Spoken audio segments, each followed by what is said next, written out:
Kind of funny that this review is coming out when it is. Reviewing a movie about demonic possession, and I'm releasing it on Easter Sunday. So, oh boy, I might get in trouble for that one.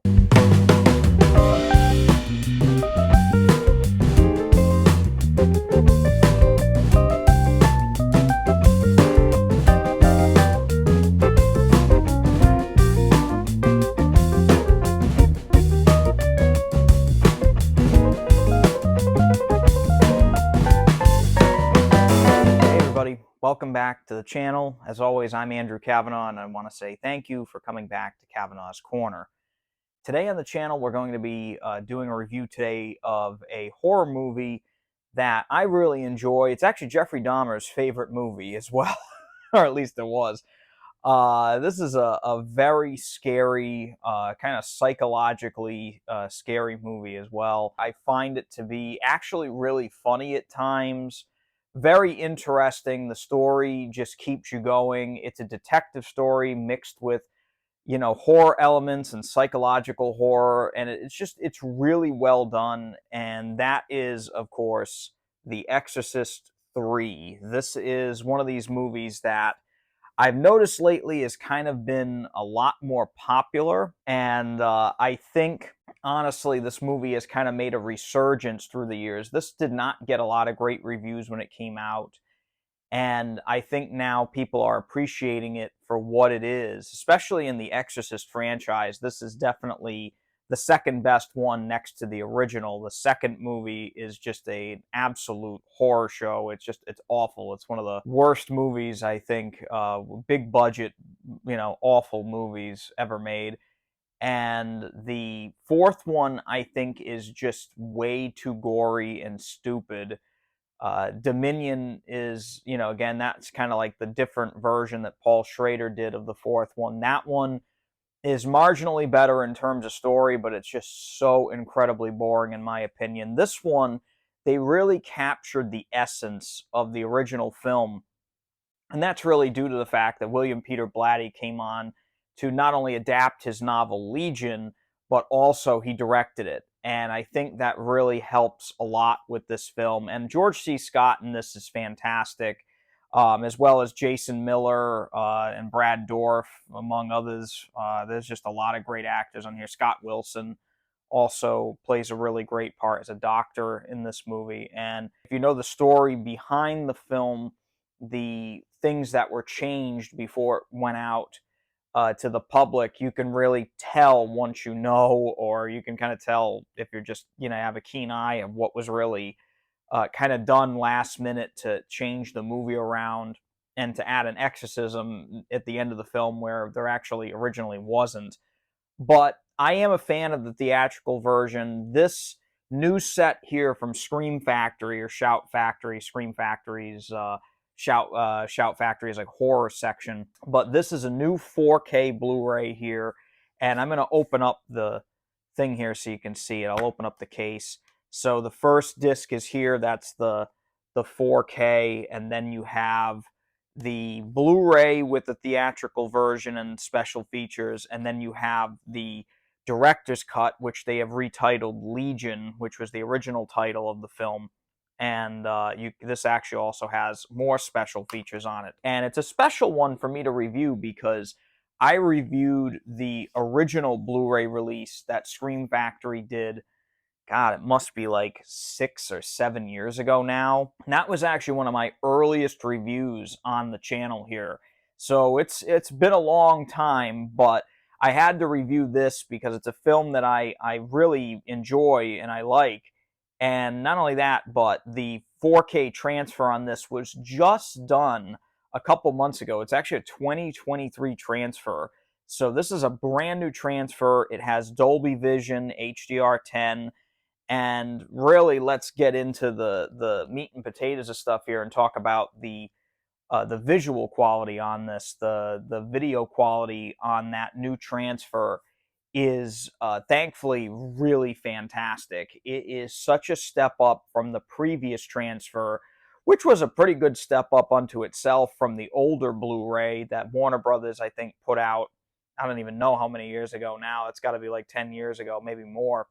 But that other Blu-ray was, nothing to sneeze at. This one here, now that we have the technology to scan the original film negative, and it is scanned from the original negative of the film, that film now looks so good. It is way more vibrant and lifelike than it was before. The skin tones are pretty much on point and accurate throughout. I think the Dolby Vision really does help a lot in terms of just the overall extension of the color palette. It's still the movie that you remember, just a lot more lifelike. The variations in colors now, the greens and blues really jump out at you. The red of whether it be blood or lights or just, roses and things like that, it is much, much more vibrant now. And it really just, like I said, it really just jumps out at you. And it's surprisingly great. It really is great. There is film grain throughout, although I did not detect it ever being to the point where it was like a hazy picture or it was so grainy that you really could like be distracted by the film grain. It's not that bad at all. I'd say it's a very light film grain throughout. It's handled very well. I didn't detect any damage or anything to the negative either. They did a really good job cleaning it up. The black levels, especially now, are much better than they were before. And this movie does have a lot of dimly lit scenes, hospitals at night, especially hospital rooms and padded cells that are very dark with very limited light coming through. It is an extreme improvement over the previous Blu-ray in every way, shape, and form in terms of video here. Even detail level now is much more enhanced. Writing on files and paperwork that actually you do see a good amount of in the film, or it could be just pages on a Bible or a text or something. You can really see every little thing now. Clothing is much more detailed throughout. And even though you're not really focused on clothing, you can really see facial details now. Again, just the makeup now on Jason Miller, especially at the end of the film, much more noticeable now. It's still very well done. And the special effects in this movie are actually pretty great, especially since this movie came out almost 33 years ago. It's really, really good. And, the movie as a whole is just improved by that new transfer. That Dolby Vision is fantastic. In terms of audio quality, it is a DTS HD 5.1 master audio. That audio does sound really good. I think the music was great. Music sounded fantastic. The sound effects are great. There's a lot of sound effects of like growling and very deep bass in this film. And the bass on this is really good. It is so rumbling that, you may actually have to turn down your subwoofer just a tad, because that deep bass that comes up quite often in the soundtrack is really, really impressive. The surrounds are used when it is used to kind of create like an enveloping kind of sound effect or movement from left to right. It's done really well, and the dialogue is crystal clear. This really is a talking heads kind of movie. There's a lot of murders that happen in the film, but you never see any of them. You kind of see either right before or pretty much all the time you see after. And the movie really doesn't get gory until the very end of the film, and that was actually an afterthought. But as a whole, the audio is really solid. And again, even though it's nothing really different from what we had before, I don't really know if this movie could have been assisted by Dolby Atmos. It's really not that kind of film, but it is nice to have a good soundtrack with it, and that's what you get.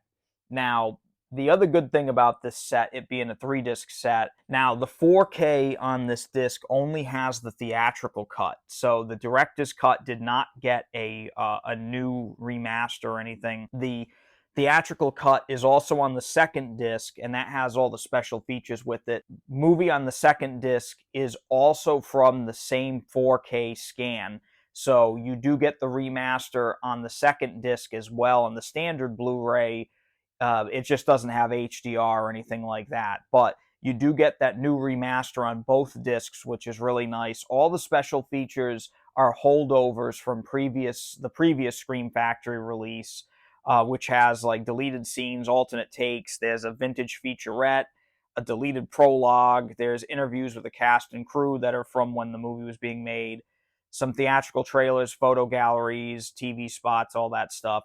And the third disc is that director's cut. Now, the director's cut is the same one that came with the older Blu-ray from Scream Factory. It has all the same special features. It has a really, really lengthy 5-part documentary about the making of the film, which is amazing. And if you're a fan of this, movie, that's a big thing that you get with this, and it is fantastic. They interview a ton of people, including Brad Dourif, Carter DeHaven, the producer, the production designer, the composer of the film. They got a lot of people in for this, and it's a very, very fascinating thing because it covers the whole landscape of the making of the film, from pre-production to post-production, and boy, did this have a hell of a post-production. So it's really interesting to see. Now, it also has an audio interview with writer-director William Peter Blatty, who was a genius, but sadly, he passed away like literally right after they finished doing this, and which was like, again, probably about 5 or 6 years ago now. Very sad, but it is great that his legacy carries on with the stuff that comes with this.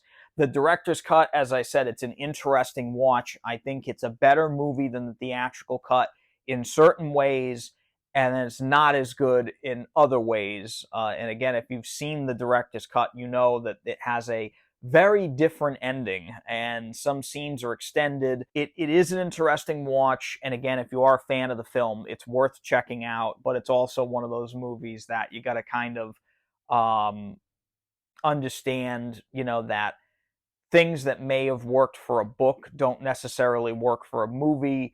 And William Peter Blatty fought tooth and nail to try to make his novel Legion into a film. Sadly, the producers were thinking one way about this movie, and he was thinking another way. And historically, he lost to the producers in this case. But it's still a very good film. And, again, if you want to see that director's cut, it is included on that third disc. It's a very interesting watch. Do I recommend Exorcist 3 on 4K? Yes, I do. I very highly recommend this. It is an amazing transfer, and just the sheer amount of stuff that you get with this set, it's very well worth it. It's sad that they didn't include the new artwork that was done for the older Blu-ray. They did a really wild cover for the older Blu-ray, and they went and just stuck with the original poster art for this. And it's a pretty good poster with George C. Scott standing on top of the stairs from the original film. It's a good poster, but I really like that artwork, and I wish they did like a reversible cover where you could do both, but it doesn't have that. Again, there's no digital copy or anything with it. It's just the 3 discs, so that's only one little negative there, but I do recommend you pick it up if you're a fan of this. There's really not much they didn't include with that, so I think it's worth it. I'll leave a link in the description below to Amazon if you do want to pick it up. It does help me out here on the channel, and it helps me pick up movies like this that are not sent to me, because this was not sent to me by Scream Factory. I don't really have any relationship with them, although I'd like to. So if somebody out there from Scream Factory or Shout Factory sees this, let's talk, because I would love to review more films. You guys do fantastic releases, and this is just another one. It's a really good one, and I highly recommend it. If you like this review, definitely hit that thumbs up button and subscribe to the channel below, which is another thing that really helps me out here. And, well, until next time, I just want to say, please, all of you, stay safe and take it easy.